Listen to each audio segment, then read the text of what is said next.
Hey friends, welcome back to the Big Talk podcast. I'm your host, Tricia Brouk, founder of the Big Talk Academy, award-winning director, producer, and author. And this is episode 467. I'm super excited about today's conversation as I welcome Danielle LaPorte to the show. I recently met her at Giovanni Marsico's Archangel Changemaker event in Toronto, where we were both speaking. Danielle is the best-selling author of The Desire Map and White Hot Truth, and she's also got a new book coming out this fall called How to Be Loving that we are going to dive into. In addition to being an author, she is the creator of the Heart-Centered Membership and the Heart-Centered Leadership Program. Her podcast, With Love Danielle, ranks in iTunes top 10 for wellness all the time. Danielle is a member of Oprah's SuperSoul 100 and the former director of a future studies think tank in Washington, D.C., where she managed a team creating global scenarios. She now speaks about the intelligence of the heart and leading with love. All right, everyone, let's drop in with the amazing Danielle. Danielle, I am so excited to have you on the Big Talk today. Welcome. Thank you. It's so great that we met before we got on today. Yeah. It's so true. We met at Giovanni's Changemakers event in Toronto, hmm and I got a chance to be with you, and we hugged. And hugging is such a thing, right? It's such a It is. profound thing, Yeah. Yeah, it is. not having been able to do it for so long. So I'm super excited that we had that opportunity before hmm today. Yeah. Hi. Mm. Hi, let's talk a little bit about your backstory before we get into all the things about how to be loving, which I'm super excited to dive in. Take us as far back as you like and bring us to this day in time with me right now. Mm. Uh, I like to start from now. This Totally. morning, I woke up and thought, my joy is my song of praise for existence. Yeah, that was this morning. Let me see. Highlights are this is the stuff that's like in a bio that gets people to go, oh, okay, you didn't come out of nowhere. Uh, I used to have my own publicity and communications firm, mostly supporting futurists, which is kind of wacky. But once you promote one futurist, they all come to you. And then that led me to Washington, D.C., where I was director of a think tank for future studies.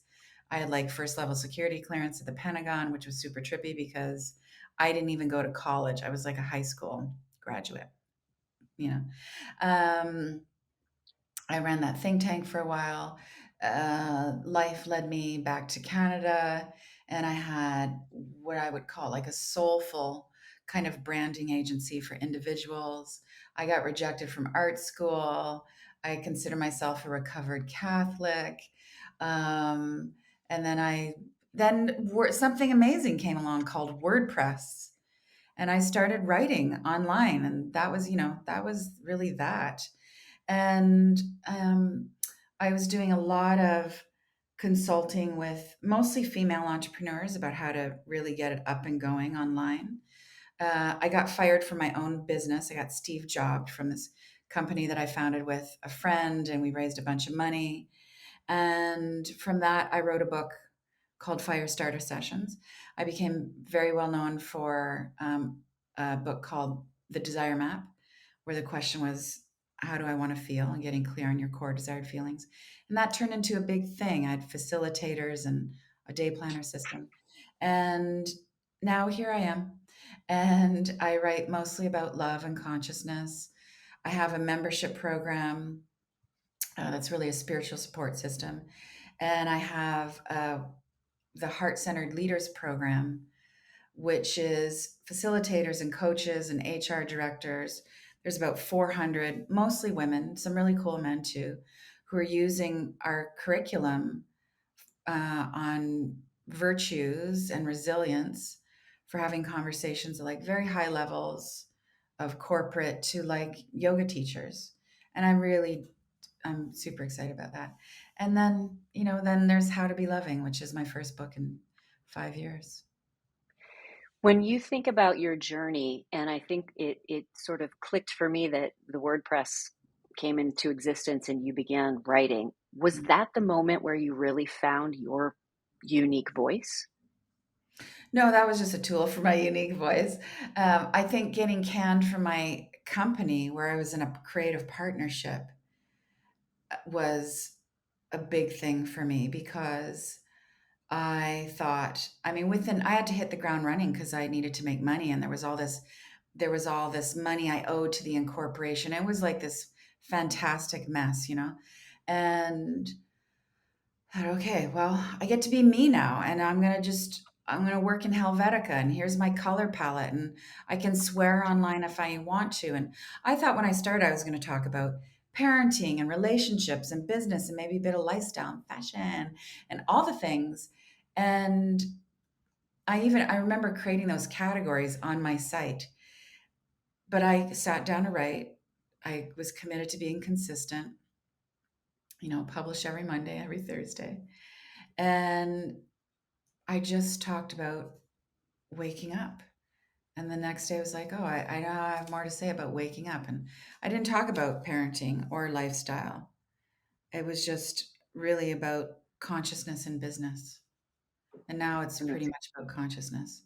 Business on the side, because I love the game of publishing and communications. Um, but I just do that to help people have more heart centered businesses. absolutely. I come from the point of view of you can have a business mind and a spiritual mind, and you've connected the two and married the two so beautifully. Thank you. Yeah. Yeah. Why? I don't want to do it any other way. Like, um, business, greedy business, excessive capitalism has pillaged the planet and burned out most individuals who've become, hooked into it. And, so it's extremely toxic. And in that toxicity is the medicine. Like, business could be one of the greatest forces of human evolution there is. And it could happen very quickly. We all know how quickly a business can stand up, launch, and move to profit. Imagine if we took that approach with, like, okay, we're going to get humanity nourished and empowered and unified by the end of Q3. It's totally possible. We just need to have the will to do it. And that will comes from the heart, nowhere else. And that is the perfect segue into how to be loving, which is directly Mhm. connected to everything you're talking about. I Mhm. want to go deep into this book. I read it over the weekend, and and I shared with you, it's sublime, it is funny, it's potent, it's powerful, and I just devoured it. I Mhm. want to talk about what you said in the book about how beautiful life truly is. I share in this with you. I think life is so beautiful. Yeah. What does that mean to you exactly, Danielle? Oh, it's an opportunity to love, to realize there there's I mean, it's beyond words, but it's like there's all these revelations to have about why life is beautiful. It's like we get to hug, and hugging feels like love, and we get to create businesses that get communities together and empower people, and that's love. And we get to be with trees and have clean drinking water, and that's love. And we get to dance and create and all these things. But it's still like at that surface level. It's still very conceptual and intellectual, but underneath that is just like this pulsing awareness of like life force. That's amazing. And my experience is that humans are mostly good. The vast majority of people I've met are vastly good. They want to love, they want to be loved, basic. And then, there is the existence of extreme darkness and greed and ignorance. But even people in that state want to get home. Yeah. Hmm. Mm.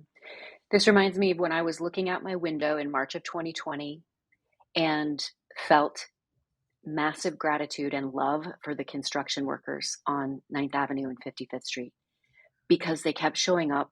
They kept coming to work. No one knew what the fuck, pardon me, was happening. And Mhm. they kept coming. And I literally would thank them and have love for them every single morning when I would see them Mhm. jackhammering the street. Mhm. That's so beautiful. I find that very moving. I got that. I felt that. Isn't that it? It's like what I hear from people. I mean, there's the mystics, and you hear these, it's like they went to the mountain and there was the light, but for the unlightened amongst us, even though I think we're all enlightened, we just forgot. Um, it's so simple. It's those moments, like the construction workers were like this cosmic experience for you. And um, I remember I was in my kitchen over Christmas holiday cleaning my spice drawer, and it was snowing out. And I looked out the window and just thought, life is so beautiful. Everything's perfect. And I was like, how am I even going to explain this in a podcast interview? Like I just in my kitchen. It's beyond words. It's like someone was talking to me this morning about Joe Dispenza, whose work I really respect. And one of Joe's enlightenment experiences, he was just doing the dishes. And then he had no sense of time. That's how it happens.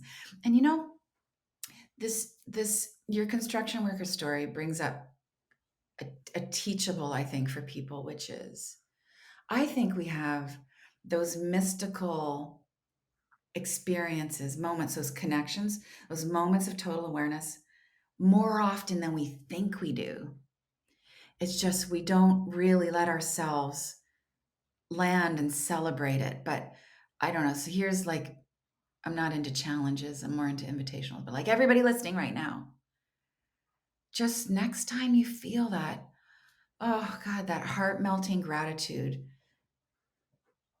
give it its credibility of like you just experienced life force itself. Absolutely. And you talk about this in your book in terms of gentle loving. And I think that those moments that you're describing for the audience to acknowledge the gentle loving, not only of self, but of those exterior outside moments. What does that mean to you a little bit more about like creating a friendship with reality, right? You talk about that in the book too, which I loved. Mhm. Gentle loving, this is how it works. Gentle loving can be so hard. I think it's the trickiest, most strenuous, calls forth the best and the worst in us, but once you get there, oh my gosh, it's so easy. Like I was in a little bit of a squabble with my partner recently, and I just move into that. My mode is like, I'm gonna take some space, but I'm not even that mature about it. I'm just like, I get a little huffy, And I was on a walk by myself, taking my space. And I was coming up with this list of things I was going to say when we met later on the afternoon, in that afternoon. And and I was sat on the beach, put my feet in the water, and I just thought, why, Danielle? Why the list? Why the list? Is the list gentle? Hmm. Is the act of having the list and it and hanging the list in front of him, is that gentle? And the answer was very clearly no. But then I was like, oh, but we're not going to make progress if I don't bring up the list. And we're not going to have this beautiful, luscious relationship we both want if I don't bring up the list. Like the mind will come in and justify all the ungentle ways, right? That's all right. Well, just take my own medicine. The gentle thing to do is just bag the list. And that's hard work. But I just bagged the list. And I think this made a difference just energetically. I decided to bag the list before we reunited in that day. And then when we got together, 3 o'clock, uh, I was like just so soft. And Hmm. then he said what he needed to say, which was everything I needed to hear. And I think that's how it works. You just show up. That's embodiment, just to give myself a bit of credit in that moment. I don't embody gentleness all the time, but I that afternoon I hit it. And so I intended to be gentle. And then I started thinking gentle thoughts, and that radiates out of my actual person body. And that's what I bring into the little capsule called the relationship. Changes everything. As opposed to if I would have had the list in my mind and showed up at the sushi restaurant with the list in my energy field, it would have been a very different afternoon.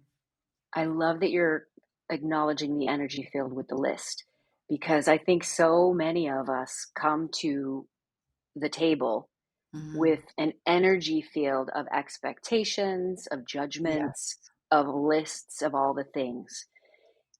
How would you support the audience in being able to, because our ego wants to hold on to that list so badly, Big time. how would you share with our listeners and our audience about how to really return to the loving nature that is innate in Mhm. order to be gentle? You have to want to. So you really have to dedicate your life to love. It's that huge and it's that simple. Like I want to be loving today. Oh, and by the way, I want to be love itself. And I want to do it this whole lifetime. Like, but let's just start with I want to be loving today. There's that. So intention really matters. Dedication matters. And then you have to practice. You have to practice.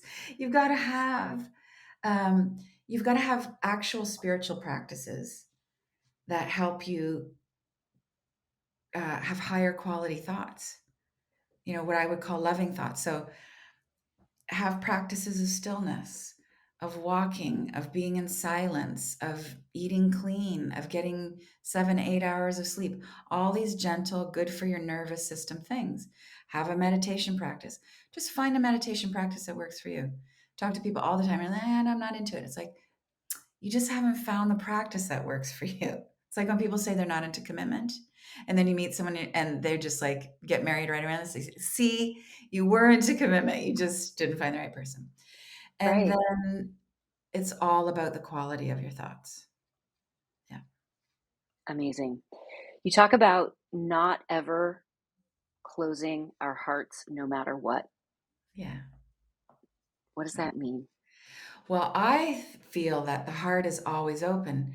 It's the mind that tells us that our heart's closed. Like, and part of this is just, I'm kind of splitting hairs here with language in the new age space, but it's like, open your heart, close, your heart is closed. No, no, no, no. You are love. You are vast. You are unlimited. You can love anything and everything all the time. That's how source and creation works. It's infinite. We just like forget that. We forget it. We forget it when we come here on this dimension. We forget it 100 times a day. So I think spirituality is really the practice of thinking with love. So just like, okay, I'm love. I'm willing to entertain that conversation or the concept that I can love at all times. Oh, okay, so let me just send that love up to my mind. And now what thoughts am I going to think? And then that will influence what you say. It'll influence your self talk. It'll influence whether you get your good sleep. It'll influence how you eat and who you work with. Yeah, think with love. What would love think about this? Oh, Mm. very differently. Yeah. That's so important to remind us that it's a practice. And for everybody who's listening and watching, we're all human beings, and that's the hard part. Yes. Yeah. So when we're dealing with our human nature, that's when we have to pause or think about the energy field and the list. But when we allow ourselves to be in our spiritual, heart-centered Buddha nature, that's Mm-hmm. when the love is just so abundant. Can Yes. you share your point of view with that? Human nature versus Buddha nature. Well, that's it. I think the Buddha nature, your true self, your divine self, your loving self, your cosmic Christ consciousness, you call it whatever works for you. It's all the same. But let's go with Buddha nature. Your Buddha nature has room for your humanity. This is the thing. So I used to think if I was in my Buddha nature, then I was just going to be perfectly enlightened. I wasn't going to feel any of those base feelings. I wasn't going to feel greedy or selfish or any of those things anymore. But that's not it. It's that you feel those things because you're here in a body on this crazy planet, but you don't over identify as those things. You're not the greed, you're not the neuroses. It's just like, oh, it's part of being here. I'm going to love that. I love my fear. I've learned to love my fear, have a totally different conversation with my arrogance.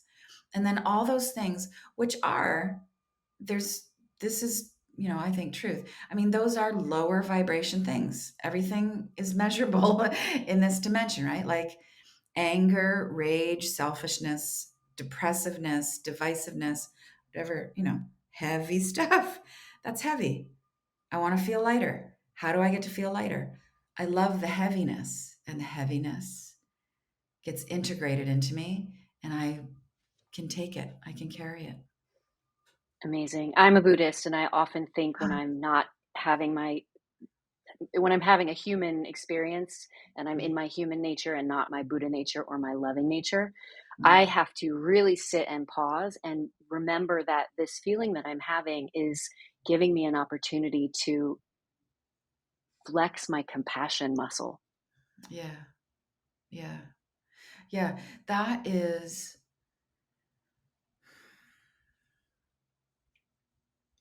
I mean, as a Buddhist, what's your perspective on purpose? Like when I hear that, I hear, oh, everything is purpose.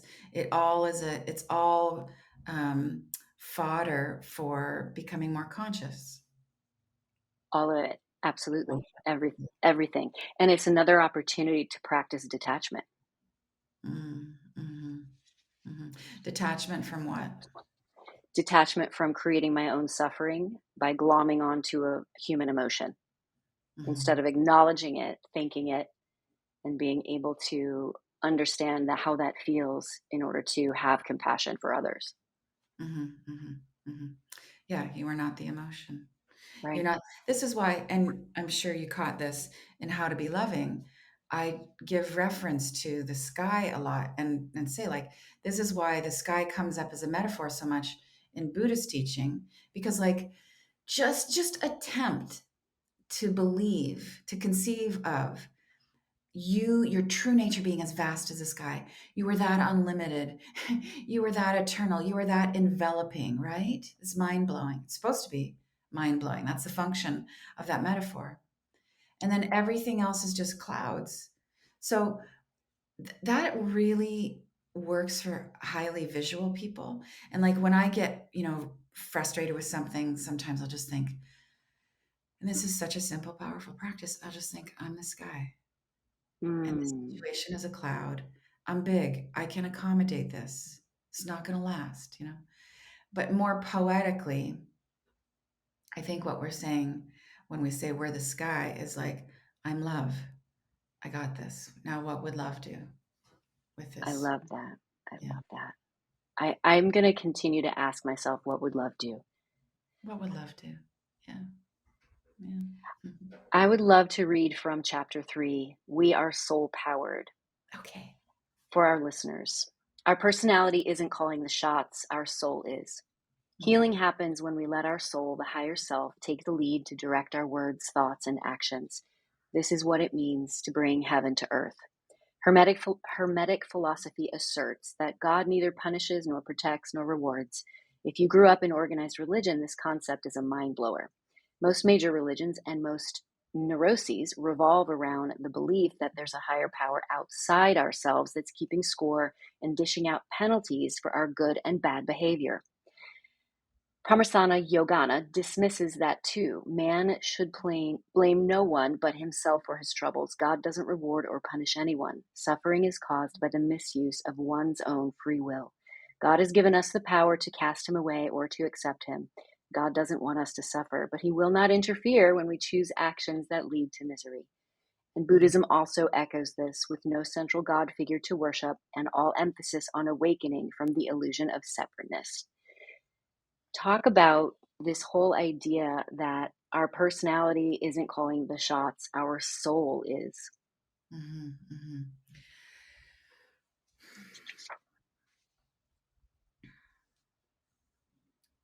I always envision my soul as this source of light, like a sun above my head. And if you really want to get esoteric, there are many mystics who believe that the sun itself of the solar system is really just the embodiment of the collective soul. It is us, which is then you could break that down in just wellness coaching. It's like you need to get your vitamin D. Um,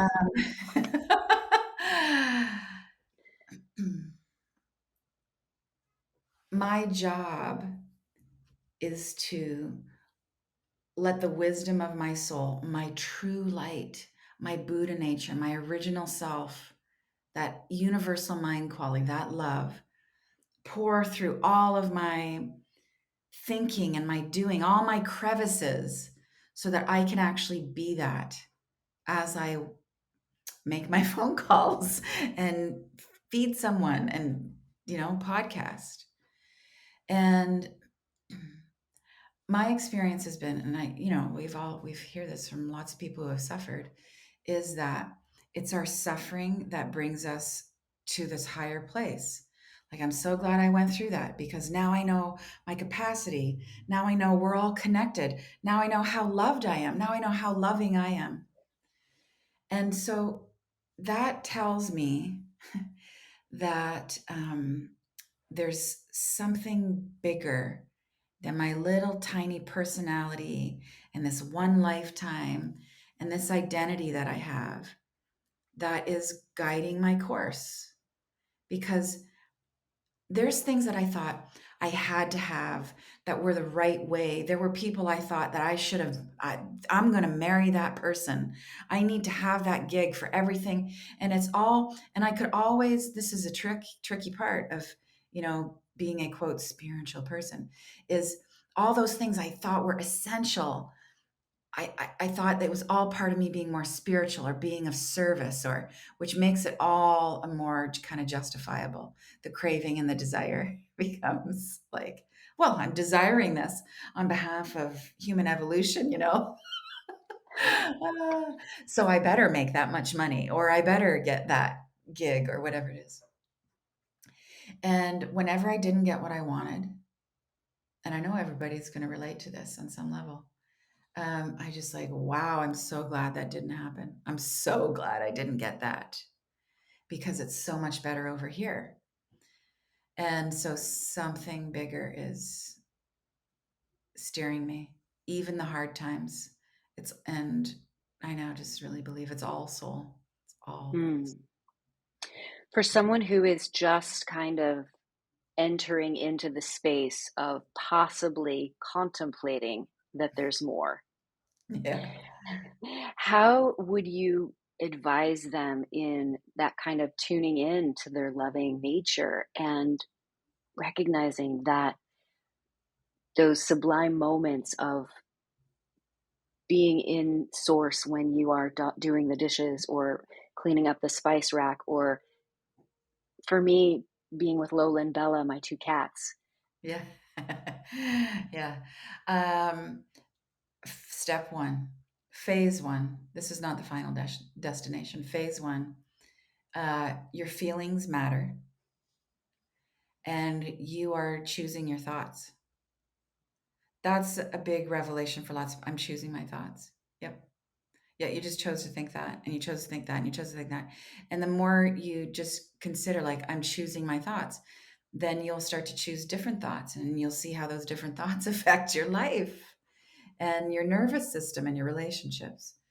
Um, of course, it doesn't end at how do I feel. It's a touchstone. Like, you keep checking in with your emotions throughout the day. There's that. Um, and then start playing with the bigger concept that you're love itself. Love is the fabric of the universe. Forces come together to create things. And there's a magnetism, and that magnetism, I mean, you could think it's 0 point energy if you really want to get geeky, or you just think I'm made of love. Okay, so there's that. Now, when you're in a pickle with somebody, so maybe maybe that somebody is you. You're hating on yourself. You're not loving your body. You think you can't do better at work, whatever it is. Or you're in an argument with a person or someone's really agitating you. You can just think to yourself, I'm love and I got this. And if you keep telling yourself that, you're going to believe that and you become what you believe. So why don't you choose the highest, purest, most powerful thought form to consider and keep running it through your system called your mind?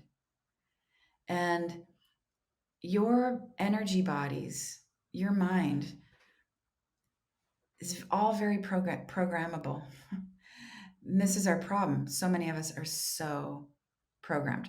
We're programmed that if this happens, we should feel angry. And this is what anger looks like. We're living just socially conditioned lives. It's kind of sad and gross. But when you just play with it, just like, I am love and I got this. And then listen to what you say. It'll be different. It will be different.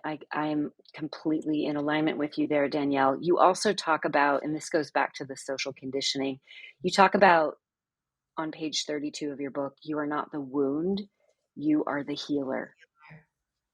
Mm-hmm. What does that mean to you? Well, what do you want to identify as? Do you want to identify as, I'm broken? I'm what my father told me I was. I'm my job title. Or do you want to identify as that? Is that all you are? Really? No. Or do you want to identify as, I'm connected to everything, the same amazing energy, universal intelligence that makes waterfalls and babies and motorcycles, whatever it is, made me. You move differently and you realize this is why I think we come in wounded and we believe all this ridiculousness about weakness and worthy and unworthy and all that stuff, so that we wake up to our Buddha nature, our true self, and we realize, oh my gosh, I can heal myself. And then there's something else in yourself to heal. I can heal that. And then things start happening in present time. You clean up your past, and then there's a relationship rift, and you go, I can heal this. I can love this person anyway. We can manage this. I can coexist with all this ridiculousness.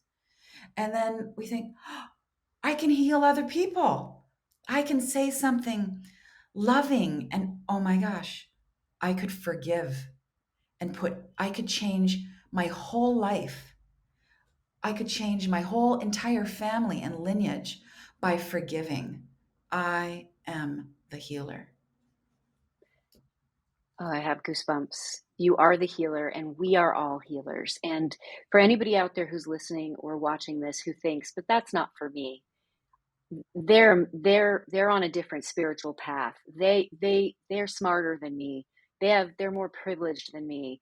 What would you say about that not being for them? Which I have thoughts on, but I want to hear from you.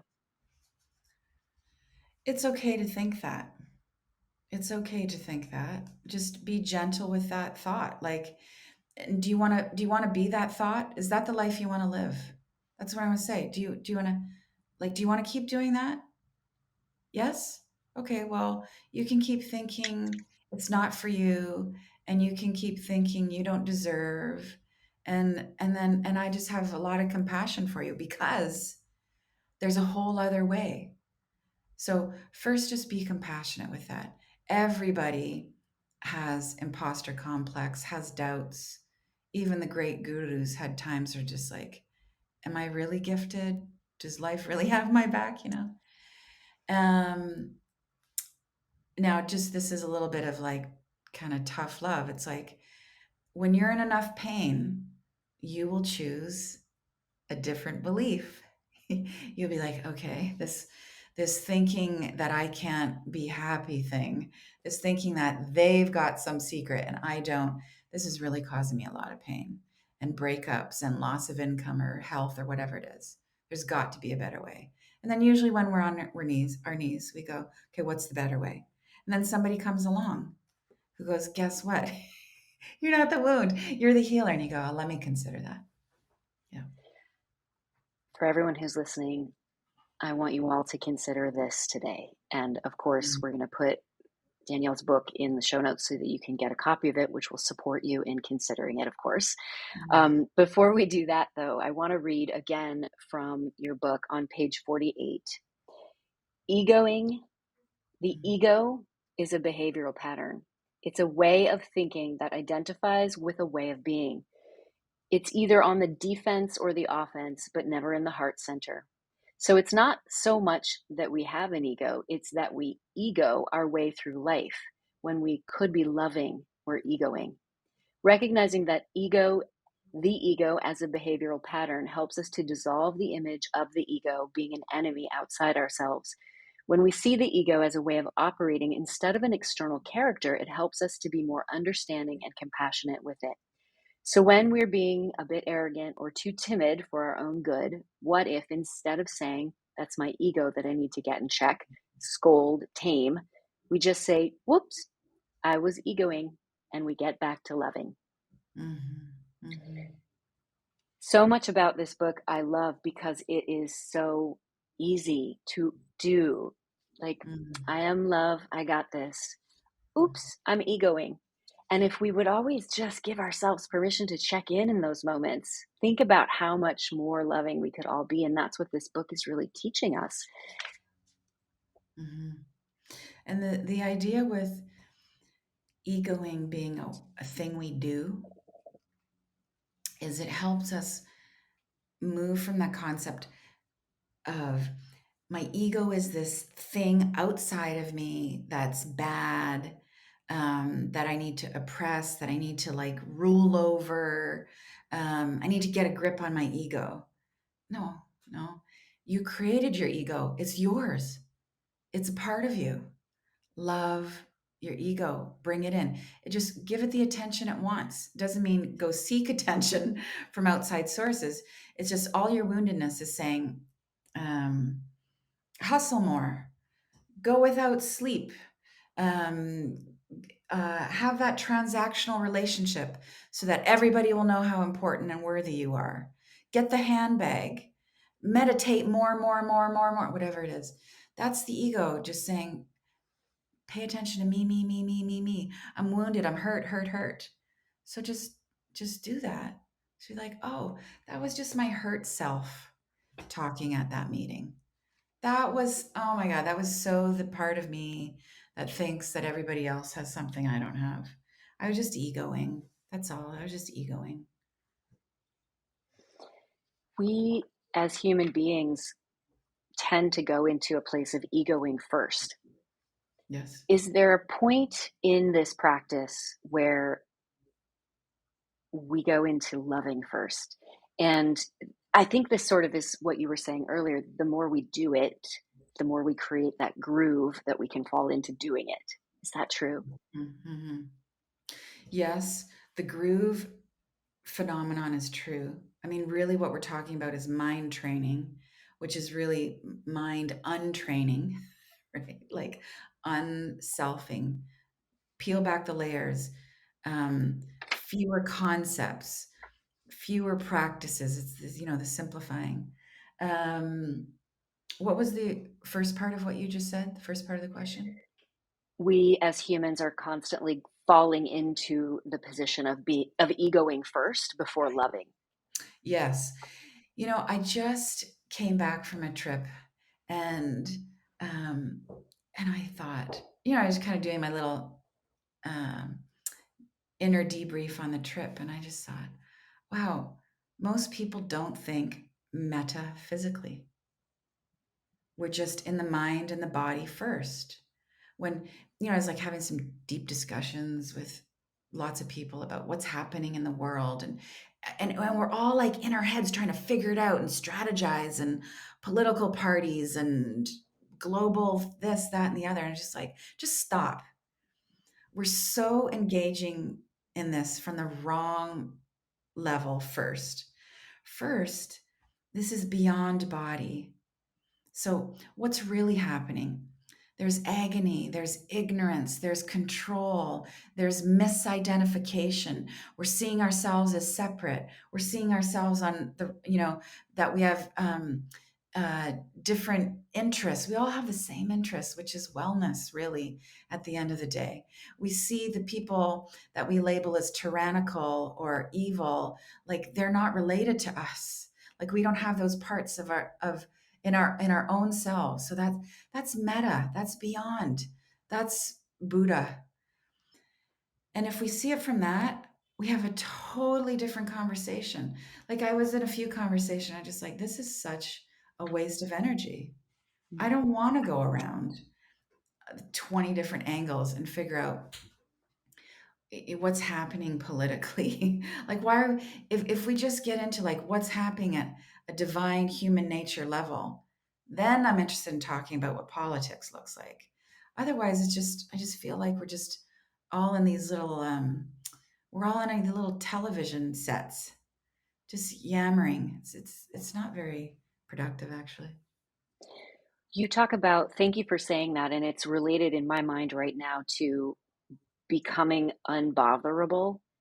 And Yeah. I think we're all so bothered right now by Yeah. all the things that it's just got us on a hamster wheel. Yeah. Yeah. Yeah. The this is, I think, one of the characteristics, the hallmarks of really of these times, which is there isn't, you just name a topic that's been in the news in the last 4 weeks, whether it's, the death of a so-called leader or medical bodily choices or national borders. Just look at all the issues and everybody's picking a side on an issue. There's everything right now. So much is a reason to fight instead of a reason to unite or to just not even give it the time. Um, and so we're just walking around. I just see, this is how I see the ego. The ego is just like a big opinion maker. Hmm. It just, I am this, you are that. I am an opinion. I am just differentiating all the time, basically separating all the time between right and wrong, good and bad. And then the ego makes all these little opinion babies. And those little opinion babies are, this is my religious affiliation and my political affiliation. And this is where I stand on this, that, and the other. And we've all become so opinionated that now, and this is the roots of cancel culture, is now people think if you have one opinion, it's related to all these other opinions. If you feel this way about that, then you must feel this way about all these other things, all these assumptions. And it's just like illusion on top of illusion. And it's killing us, literally killing us. And if you haven't died because of it, your adrenals are fried and your relationships are very frayed and you're not sleeping through the night. And, and. I love that. What you're talking about when it comes to opinions is so important. When Roe v. Wade was overturned in the US, Yeah. the first person I called was a friend who I love and respect dearly, who has the complete opposite opinion as me. Oh, this is great. How'd it go? And I said, Alexis, would you be willing to have a conversation with me about this today? And she Mm, said, absolutely. And I said, would you please share your point of view and would you allow me to share mine? mm, And I mm, have goosebumps because boy, was it mm, hard, but it was so loving. mm, And I was able to hear her and she was able to hear me, and our relationship is intact and stronger because of it. And so these ideas of opinions, what you're talking about, like we didn't have an opinion baby. And that yes. was a good thing. Hmm. Hmm.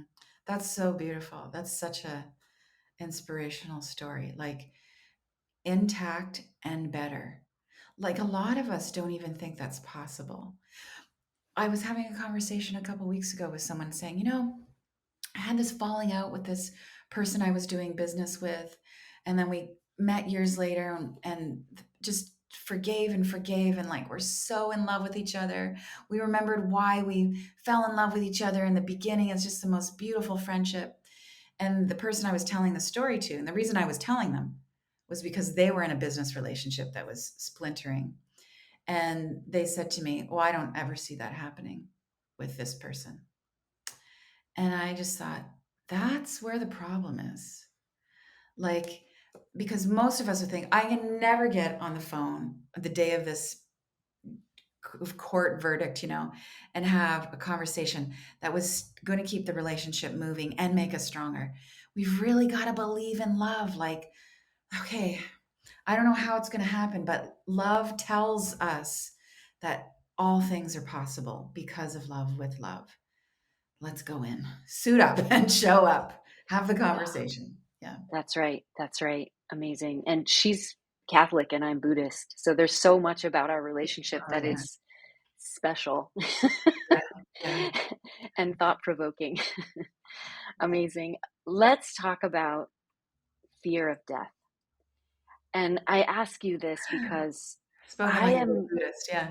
I am not afraid of death. And not only because I literally am not afraid of the act of dying or of the next whatever it is energetically, but it's because so many people in my life have died. Oh, wow. And I experience it as I'm so grateful I had them as long as I did. How do Mm, you experience and talk about fear of death when it comes to how to be loving? mm. I have not had a lot of death in my life. And yeah, no surprise deaths, no deaths of anyone really close to me. My relationship with death is that I'm not afraid of it, but I don't want to die right now. And I really, when all this world health stuff started coming down the pike, I thought, okay, well, maybe this takes my life. And am I okay with that? And I thought, yeah, I mean, it wasn't like just something that crossed my mind on a day. I mean, I really spent time with it. So it's like, I'm okay to die. I'm excited about what's next. But then, I have a son, and I don't want to create the hardship in his life of losing me young. And I thought, well, everyone's got their dharma. He'll be okay. Maybe I'll be more useful from the other side. But what it really, really being willing to die brought me to, like, I really want to live.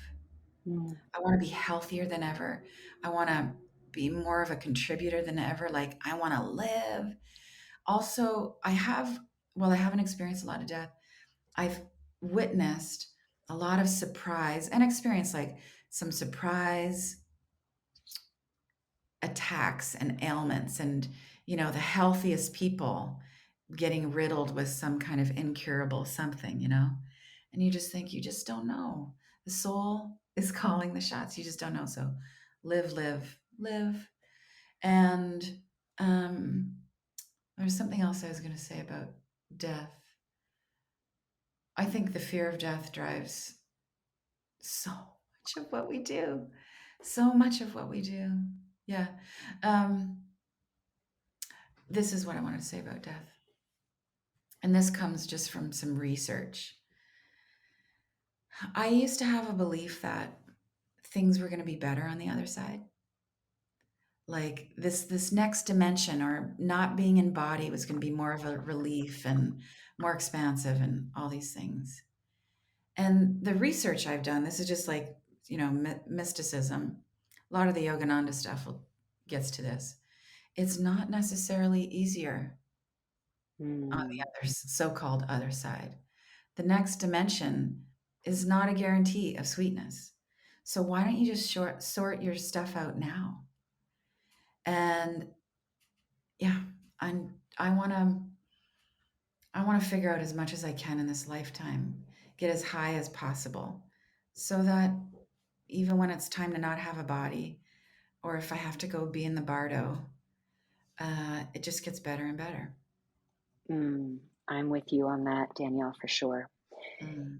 In preparation for our call today, I posted part of your book in my team's Slack channel because I was so excited to share this with them. And this is what I shared. And every single one of the team members said, I've printed it out and have it on my computer now. Oh yeah. And and it's this section of the book. No one outside of you has power over you. No one ever. You choose your response or reaction. More importantly, you choose the state of heart mind that informs your response or reaction.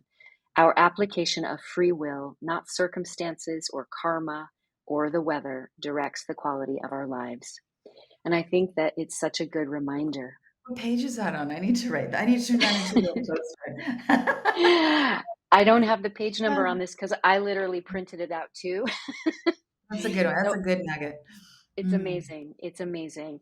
This conversation has been so delicious and loving, and I mm. so appreciate you. And I would love to move into fast talk before we wrap up today. How Okay, does that love it. sound? Let's do it. All right. What is your favorite book, Danielle? My favorite book, uh, probably Wisdom of No Escape by Pema Chodron. I love that book. Mhm. Who's your favorite speaker and why? Who's my favorite speaker? Well, the greatest talk I've experienced was Maya Angelou, San Francisco, early 2000s, because I've never seen someone own a microphone like she did. Uh, Maya Angelou. I recently spent some time with Marianne Williamson and went to her talk. You know, we I'm super name dropping now, but it's like we're hanging out at my place with Marianne, and then she gave a great speech. But Marianne is a gifted orator, and what she has to offer is just, I think she really embodies Christ consciousness when she's up there. For sure. I saw her speak in New York. I would agree. Mm, When you speak, do you channel? Do you memorize? What is your process for mm. performing your big talks? Um, I know the notes that I want to hit. I know why I'm there. So I know how I'm going to begin. I have two or three points that if I hit these in the middle of the sandwich, I'm good. And I always know how I'm going to end. But most of it around those rocks, it's all flow. Amazing. And what do you do before you take a big stage to get yourself into the proper energy field? I meditate every day. Like I walk the beach every day. It's not the gig. That's the thing. It's like I got to be ready to go on stage right now. Like, and I'm pretty much myself. Like, you know, of course, there's a posture you take and there's heels you wear, but I have the same conversation in my dining room if you came over as I would, you know, at a speaking event. I do, you know, just like a fun little uh, speaker's life thing is I used to have this ritual I would do before I went on stage. You know, you're in the green room and it was just no, it doesn't work. Now what I do is when I leave my hotel room or I get in the car to go to the gig, I'm ready. That's it. I've done all the prep I do so that when I get there, I'm not distracted with, I have to do my ritual. I've got to do my breathing. I need my 5 minutes alone. None of that. I'm here. I want to hug. I want to talk to people. I'm on as soon as I walk into the venue. I love that. That is such a really, really important thing for everyone listening and watching is that the pre-production puts you in a state of readiness. And if you're waiting to do that when you're in the space, it's too late for sure. Well said. What is your favorite podcast right now? What is my favorite podcast right now? I do listen to a lot of Luke's story because Mm, I love all the bio exploration, and I think he's pretty diverse in what he's bringing in. Um, you know, How to Be Loving is published by Sounds True. And Tammy Simon is somebody, she's a founder of Sounds True Publishing, someone I just like deeply respect. And Tammy is having conversations with like Adyashanti and Pema Chodron and Michael Singer. And like, these are the people I want to learn from. And she's such a great conversationalist. So um, that podcast is called Insights at the Edge. amazing. And we will put all of this in the show notes. Danielle, it has been such a pleasure to spend the afternoon with you. Thank you. And I know you have something special for our listeners. First, I just want to say thank you. This is like a delight. It's just so fresh, and I'm really grateful. Yeah, really lights me up. Well, the pub date for the book is October 11th. And then just a little side note, I'm also coming out with a companion deck and journal for the book, and those will come out in November. What I'm doing around the book is on Sunday, October 16th, I'm having an online event called Church with Dee and Friends. So Leanne Rhymes is going to come and sing to us from her new album called God's Work. Beautiful chorus is coming in. I think they're going to sing us a mantra. Reverend Michael Bernard Beckwith is going to open with a blessing. And then I'm going to throw down on true identity and Buddha nature and like essential divinity. And you can get the book wherever you want to get it. Come to my site, daniellelaporte.com/how to be loving. Let us know that you picked up a couple copies, and then we give you everything for church. And then also, I'm sending people every Sunday for a year what I'm calling loving reminders, which is just like a little 1 or 3 minute voice memo from me about just living a heart-centered life. Yeah. That's amazing. We will definitely put all of this in the show notes so you have access to church. And I'm so excited about those loving reminders. Thank you, everybody, for joining us and dropping in with the Big Talk today. If you're watching on YouTube, be sure to subscribe and hit the notification bell so that you get the latest recordings. And everyone who is listening, I so appreciate you being with us here today on the Big Talk. And remember, your voice matters. Big love, everybody.